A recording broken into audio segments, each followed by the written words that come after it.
Fala pessoal, vamos iniciando então o nosso segundo videoaula da disciplina de de jornalismo impresso, né? A gente vai falar hoje sobre um pouco de história do jornalismo impresso. Então, como eu havia comentado no primeiro videoaula e como está no cronograma, né? Eu sempre vou postar os vídeos na segunda e tanto a turma de segunda quanto a de quarta, né? Tem, enfim, a semana inteira aí para assistir conforme vocês se organizam, né? Conforme vocês acharem melhor. Então, só lembrando que esse segundo videoaula, esse videoaula 2, é o primeiro em que o conteúdo desse videoaula, dessa aula de hoje, de maneira geral, que também inclui textos, né, para vocês lerem, já está incluído naquele esquema dos resuminhos da avaliação de vocês, né? Então, que começa com a aula 2, né? Então, o conteúdo de hoje, né, eu já expliquei no último vídeo como é que funciona, também está no plano, então quem tem alguma dúvida pode assistir de novo, ou quem não assistiu pode assistir, ou olhar no plano que está bem explicado ali como é que funciona. Então, só lembrando que o conteúdo de hoje é o primeiro que entra nesse esquema dos resumos que vocês vão fazer em relação ao conteúdo da disciplina. Bom, então hoje a gente vai falar está previsto para a gente falar sobre dois temas que se relacionam, né? Que é a história do jornalismo impresso com as características. A gente vai ver que conforme a história vai andando, vão surgindo essas características, né? Muitas delas surgem e permanecem até hoje, né? E só lembrando que alguns aspectos que a gente já trabalhou de maneira mais aprofundada lá em produção da notícia, claro, vão ser mencionados aqui, mas não vão ser aprofundados, né? Porque a gente já aprofundou, né? Seja comigo ou com outro professor, principalmente a turma 2 que fez anteriormente, né, a disciplina de produção da notícia, mas já foram temas que foram aprofundados, como por exemplo, ideia da objetividade, pirâmide invertida, lead, etc. Então, quando eu falar esses termos, né, eu estou considerando que vocês já têm o conhecimento, né, do que significam, né, esses termos, porque a gente já trabalhou de maneira mais aprofundada em produção da notícia, que é uma disciplina lá do primeiro semestre. Né? Então a gente vai falando direto da história, mas eventualmente vão ir aparecendo essas características aí do jornalismo impresso para a gente na semana que vem dar sequência aí para o nosso conteúdo e começar a focar mesmo na parte teórico-prática, né? Em relação a elementos que vocês vão ter que observar para a produção dos textos de vocês. Mas é importante, né, esse conteúdo de hoje, principalmente considerando que as disciplinas de história, por exemplo, História Geral da Imprensa e História da Imprensa no Brasil viraram optativas, né, e se entendeu naquele momento, eu ainda não integrava, né, o corpo docente aqui da universidade, mas se entendeu que esses conteúdos de história, etc., fossem agregados nas disciplinas específicas, né? Então, na de tele se fala de história, um pouquinho de história de tele. Claro que é pouco, né? Eu sou particularmente favorável a gente ter a disciplina obrigatória específica de história, mas vai haver uma reformulação, né? Então, do programa, né? Do curso, né? E aí, né? Particularmente eu penso que deveria se ter, né? Porque como a gente vai ver hoje, é muita coisa, é muito conteúdo para a gente falar em pouco tempo, em uma aula, mesmo que fossem as 3 horas presenciais, né? Então até eu vou botar um artigo para complementar para vocês lerem, né? Porque realmente é um período muito extenso e que tem muitos acontecimentos, né? Então a gente vai começar vai dar uma pincelada de cada período, assim, mas a gente não vai nesse momento poder aprofundar muito. Quem não está fazendo História Geral da Imprensa, até eu sugiro que faça, né, como optativa, porque é fundamental, né, e vai ajudar muito com certeza nos TCCs de vocês, porque independentemente daquilo que vocês escolherem, vocês vão ter que dar uma contextualizada, né, histórica sobre aquilo que vocês estão falando. Então a gente inicia falando pelo surgimento da imprensa, né, enquanto tecnologia. Vale lembrar que toda tecnologia, quando é lançada na sociedade, ela altera essa sociedade, né, e a gente não tem como desinventar uma tecnologia, né? Então, se altera para bem ou para mal, né, é outra questão, né? O fato é que nunca foi desinventada, né, uma tecnologia. Então, quando se inventou a imprensa, quando se inventou o rádio, quando se inventou a TV, a internet, etc., cada uma dessas invenções tecnológicas, elas alteraram a forma, principalmente de se comunicar do ser humano e sempre tentando reduzir as relações de tempo e espaço, né? Então, a busca da instantaneidade, né? Então, mas a imprensa surge em 1450 pelo Gutenberg.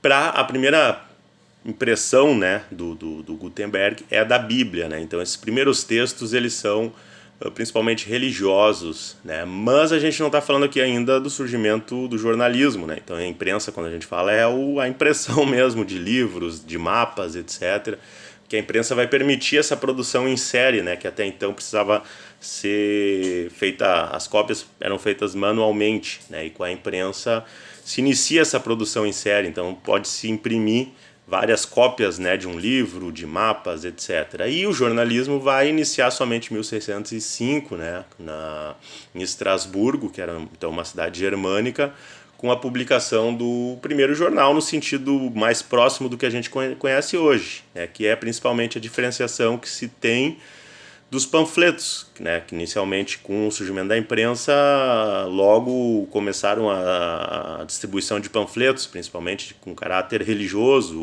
ou protestante, enfim, mas eram esporádicos, né, então se publicava, como a gente fala hoje, né, panfleto, né, vai imprimir um panfleto para distribuir lá na entrada da universidade a favor de alguma pauta social, né, vai ser aquele momento, não vai ter uma previsão, né, ninguém vai ser algo, a gente entregou a semana um assunto, na outra semana outro, na outra semana outro.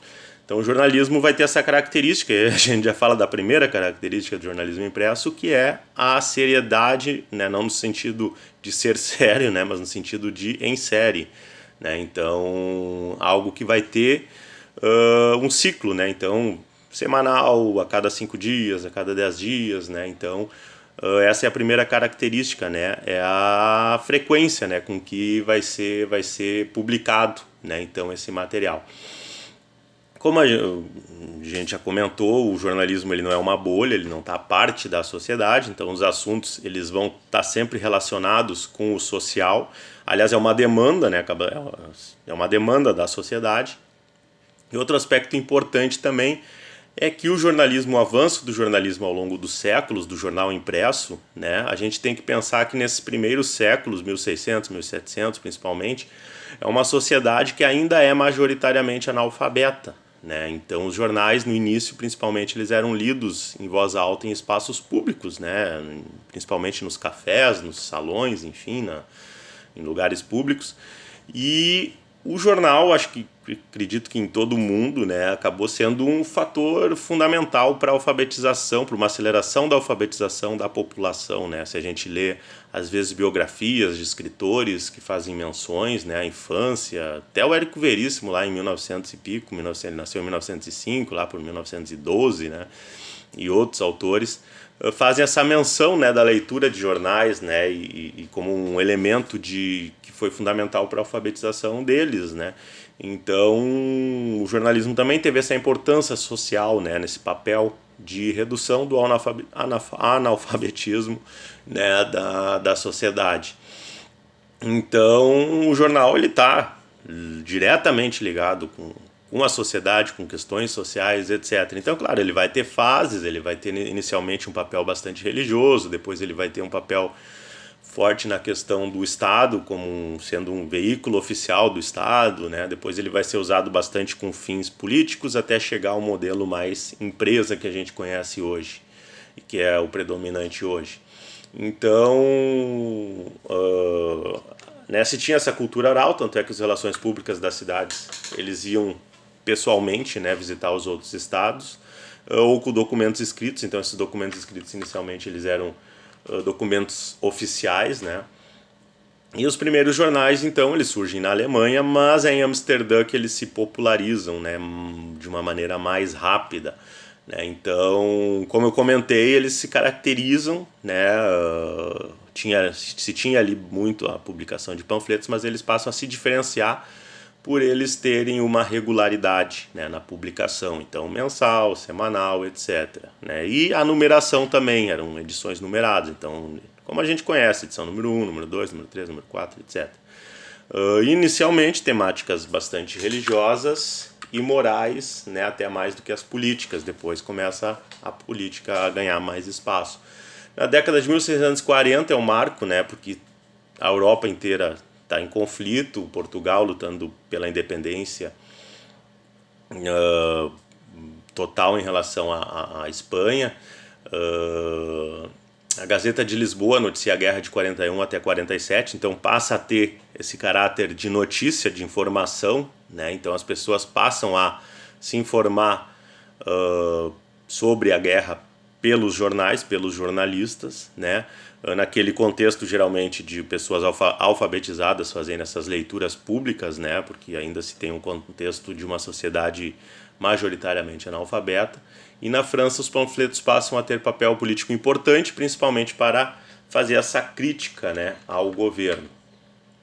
Mas aí a gente vai dar um pulo, a gente fala lá na disciplina de História Geral da Imprensa mais sobre a questão da França, a Revolução Francesa, etc., em que o jornalismo foi fundamental, mas aí mereceria uma aula à parte só sobre isso. Então a gente vai seguir esse marco né, seguir essa sequência de apontar alguns dos principais marcos, né? Então, na Grã-Bretanha ocorre a Revolução Inglesa, que é acompanhada também pela mídia, até eu botei ali uma imagenzinha do The Oxford.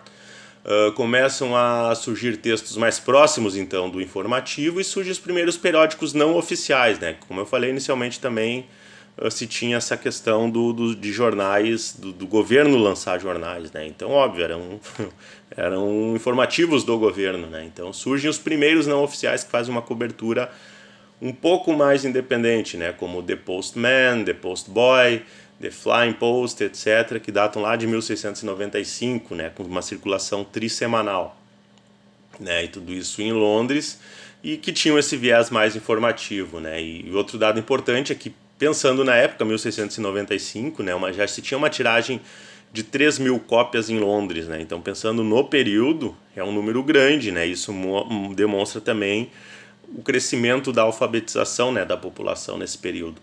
E os jornais eram lidos em voz alta e discutidos nos cafés, né, que se tornaram fórum político. E nos Estados Unidos, o primeiro jornal americano é o Public Occurrence, de 1690, né, em Boston. Aí é interessante a gente pensar que a gente está falando na Inglaterra de 1695 e depois a gente está falando dos Estados Unidos de 1690.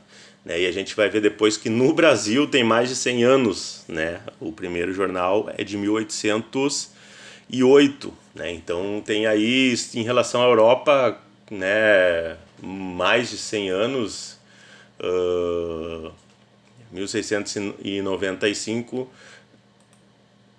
1695 foi quando começaram a se popularizar mais, né, mas 1605, né, o surgimento do primeiro jornal, então dá 203 anos, né, 1605 até 1808, são 203 anos de diferença entre o primeiro jornal europeu, né, e o primeiro jornal do Brasil. Né? Então a gente tem aí uma defasagem grande.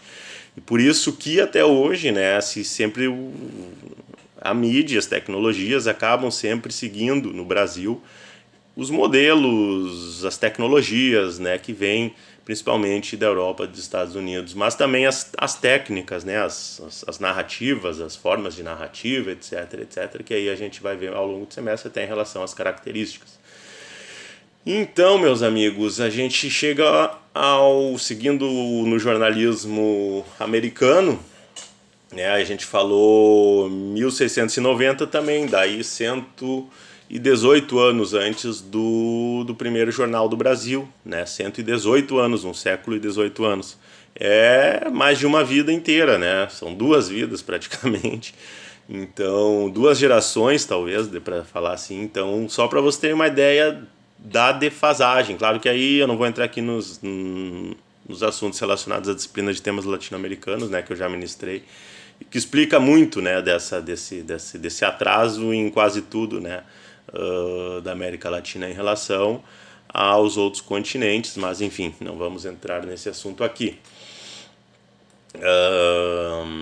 Então, em 1830, por exemplo, já havia 650 semanários e 65 diários nos Estados Unidos, né, e uma circulação média de 2.200 exemplares cada. Então, volto a frisar aqui a questão da alfabetização da população. né? E a década de 30 foi um marco com a notícia, né? Então começa nesse momento a notícia, aquela notícia da produção da notícia que a gente viu, começa a ter uma prevalência em relação ao editorial, né? E começa a se colocar mais fatos em frente à opinião, né? Porque se vocês pegarem jornais antigos, né, tanto no Brasil quanto nos outros países, inicialmente vai ter muito a questão da opinião, da transcrição de discursos políticos, etc, etc, etc. Então, na década de 1830, né, começa a haver essa mudança, né, da informação ganhando espaço em relação à opinião, principalmente, né, que seria, né, a ideia daquilo que a gente trata hoje como objetividade, etc. Tudo aquilo que a gente viu também na disciplina de produção da notícia, né? Então, o diário típico desse período tinha 4 páginas, né? Então, um jornal curto, né? Com a capa e a contracapa geralmente dedicada à publicidade, a página 2 tendo o editorial, e os demais espaços detalhavam a chegada de barcos no porto e conteúdo de suas cargas, bem como notícias marítimas, né? Então, se tinha uma questão também de uma demanda de informações relacionadas à economia, né? Então era muito forte, né? Então por isso que eu falei que o jornalismo, nesse exemplo aqui, por exemplo, em relação a cargas, etc., era e ainda é, né, uma demanda da sociedade, porque mesmo quando se aborda a questão das fake news, por exemplo, as pessoas podem, né, obter fake news em relação à política, ao que o político disse, ao que o político não disse, ao que um escândalo que possa ter acontecido, mas na hora em que ele, né, for precisar comprar um dólar, né, assim, no site de fake news dele que ele gosta de acompanhar ou no grupo de WhatsApp, tá dizendo que o dólar tá R$2, não adianta, ele não vai poder mostrar ali o celular pro carinha lá do câmbio e dizer, ó, não, tá R$2, tá aqui, ó, nesse site, o cara vai dar risada, né? Então tem uma demanda de se saber muito, né? Realmente, o preço exato que está o dólar, quanto que está rendendo um investimento, enfim, informações que não tem como... É como eu falo em relação à pandemia mesmo, com fake news, etc., o vírus não se importou, por exemplo, com o que o sujeito acreditava, né? Então, tem um efeito nocivo, óbvio, mas... de certa forma tem um limite, né? Então não tem como na hora do sujeito precisar de uma informação oficial, né? Ele está ali num banco, por exemplo, para abrir uma conta, enfim, ele não vai poder contar com as fake news diante das instituições, né? Então o jornalismo ele segue tendo, sempre vai ter uma importância, porque sempre vai ter gente querendo saber, por exemplo, sobre jornalismo econômico, sobre jornalismo esportivo, sobre jornalismo político, né, e por aí afora. Então, o jornalismo é uma demanda social. Esse é um ponto muito importante, né, um ponto que a gente não pode esquecer. De que ele tem uma importância social, que, claro, tem todas as suas complexidades e que hoje são muito mais discutidas em relação à ética, em relação à construção de narrativas, etc, etc, etc, mas aquelas informações objetivas que não tem muito, não abre muito margem para... Claro que vai poder se interpretar porque que a gasolina subiu ou não, mas o preço que está lá no posto, não adianta ele mostrar o sujeito mostrar uma notícia falsa de que a gasolina que está 7 e no outro posto está em 4, porque não vai estar em 4 no outro posto, né? Ou coisas desse tipo. Então, tem ainda se tem algumas limitações, né? Com que a informação falsa esbarra, né? Mas, enfim, também são temas para outros momentos e outras disciplinas até, né? Eu só estou dando esses exemplos para dizer que o jornalismo sempre vai haver uma demanda, por mais que se critique, por mais que se preveja a morte de jornalismo, não adianta, ele é uma demanda social, sempre foi e vai continuar sendo, né? Então, demais espaços de trabalho detalhavam a chegada de barcos, etc. Alguns artigos também eram possíveis já de serem encontrados. Todos representavam, nesse momento aí do século XIX, né? Então, manifestações do editor ou do partido, se fosse algum jornal vinculado a algum partido. Alguns já tinham esse viés mais comercial e outros mais políticos. Aí tem um filme interessante, que é considerado por muitos críticos de cinema como o maior filme de todos os tempos, que é o Cidadão Kane, né? Que mostra a história do magnata, né, é uma caricatura mais ou menos feita, se eu não me engano, é do Hearst, que era um grande magnata americano da época. Mas, enfim, se tem muito desse período aí, né, que está falando de século XIX, virado do século XIX para o século XX, os muckrakers, etc., que eram jornalistas que faziam matérias mais investigativas, né? Então esse formato, né, é um filme que mostra muito como era a redação naquele tempo, né? Então é um filme que vale a pena, quem não viu vale a pena assistir, né? O Cidadão Kane. E ler artigos também, né, sobre esse filme que é bastante debatido, vale a pena. Então, o caráter pessoal, geralmente, se tinha muito isso do sujeito ser o editor, ser o repórter, ser o gerente, ser o impressor, né? Então, aquela coisa do dono de jornal que é o próprio sujeito que faz o jornal, né? Então, por exemplo, eu tenho, né, um livro que foi feito a partir da minha dissertação de mestrado, que é Os Personagens Jornalistas do Érico Veríssimo, em que ele apresenta uma série de jornalistas, principalmente que viviam na ficção, né, mas que retratam o perfil do jornalista desses períodos, assim, principalmente virado do século XIX para o XX. No caso do Tempo e o Vento pega um período maior ainda, de 200 anos, em que os personagens mesmo eles têm essas características, né? O cara era o dono do jornal, ele comprava uma impressora, fazia um jornal para fazer oposição lá ao prefeito da cidade, de Antares, de Santa Fé, enfim. Então, ou era ele mais um, né, e assim por diante. Então, era um perfil que ainda hoje ainda é possível se encontrar, principalmente em cidades pequenas, né. Mas se mudou muito, né. Hoje o perfil é mais empresarial, né, do que esse perfil do sujeito que ele mesmo faz tudo, mas ele tem o jornal com um fim muito mais político do que outro interesse, né. Então, e aí, claro, isso aqui vai se dialogar com as outras disciplinas, né? Lá em teoria de jornalismo a gente vai ter a teoria organizacional, né? Então é interessante vocês sempre fazerem esses links, né, entre as disciplinas. Na década de 30, né, também, a partir do momento em que a informação passa a prevalecer sobre a opinião nesses jornais americanos desse período, principalmente os penny press, que eram jornais vendidos a 1 centavo e que tinham esse cunho popular, né, que hoje a gente chama de jornalismo popular, né, eles passam a vender notícias. Então aquela coisa dos filmes mesmo, extra, né, e daí geralmente uma notícia sensacionalista, né, algo espetacular que aconteceu, ou um boato, né, nesse tempo se tinha muito, né, a questão do que hoje a gente chama de fake news às vezes aparecia, né, nesses jornais populares, né, marcianos vão invadir a Terra, etc. Então tem trabalhos acadêmicos aí que tratam de pautas, né, desse tipo de jornalismo popular e que era chamado também de jornalismo sensacionalista, que vendia notícias e aí sim, também às vezes nem sempre eram notícias verdadeiras, né.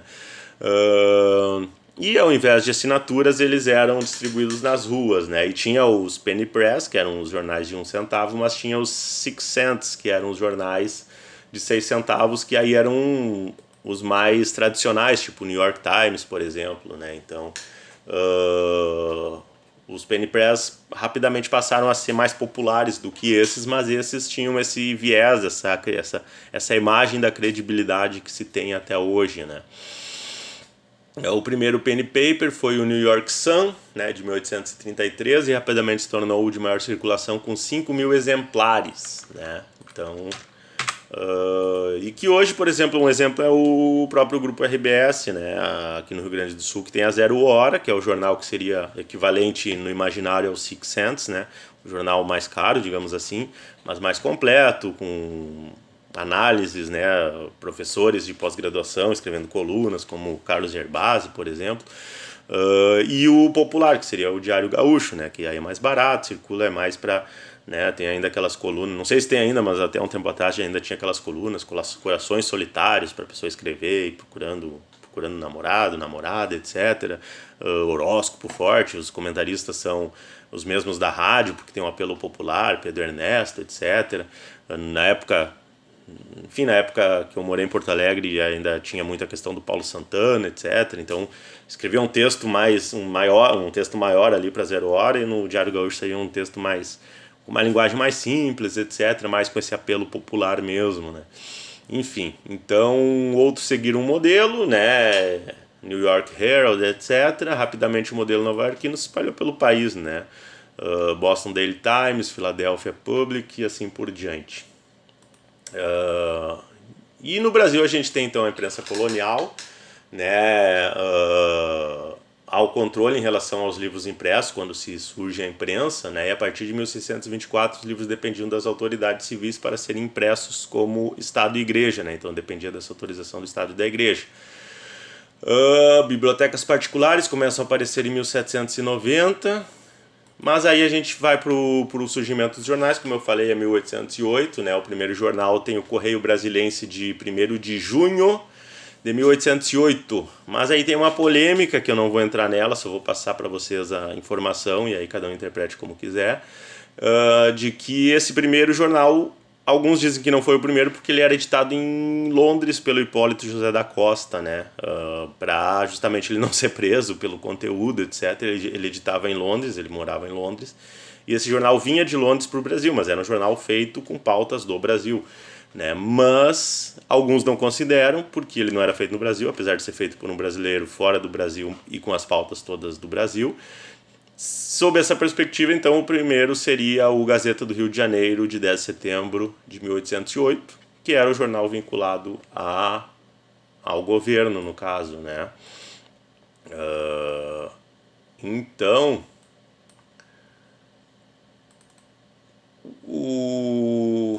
aqui a gente chega nas características, até para não ultrapassar aí os 30 minutos.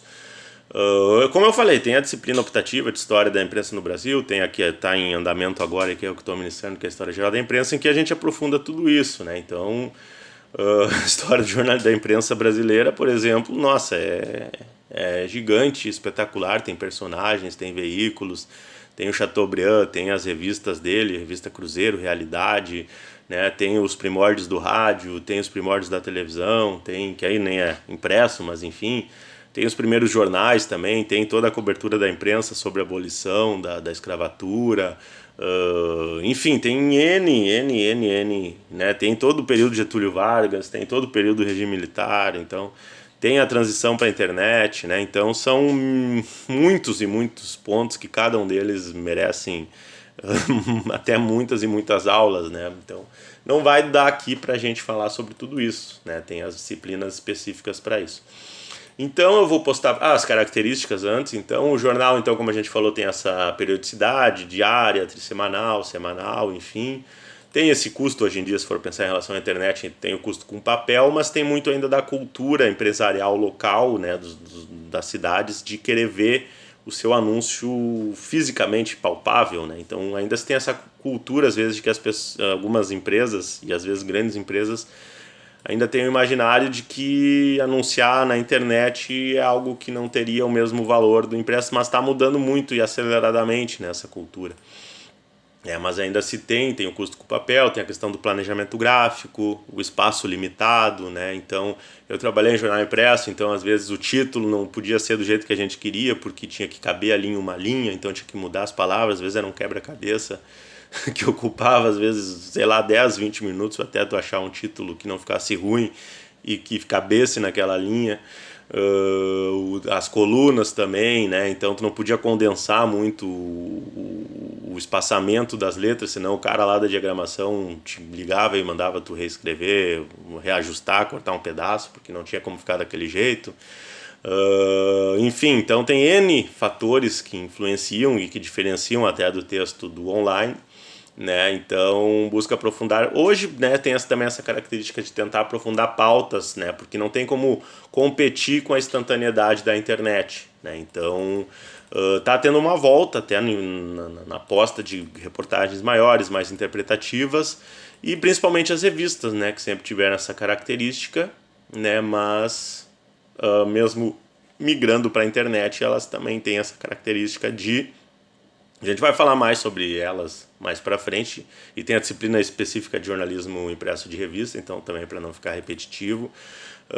Mas falando de maneira rapidamente também, né, historicamente, desde do início até hoje, tem essa como característica um aprofundamento, um texto mais interpretativo e o investimento em grandes reportagens.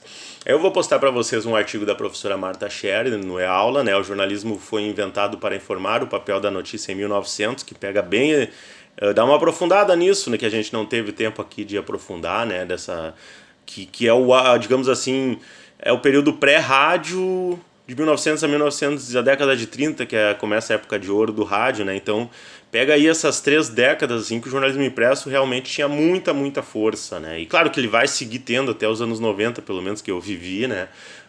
Tendo assim um impacto muito forte na sociedade, né? O jornalismo impresso de papel. Então, é um artigo interessante. Eu vou botar também fala sobre a transição também disso que eu comentei, um texto mais opinativo para o informativo.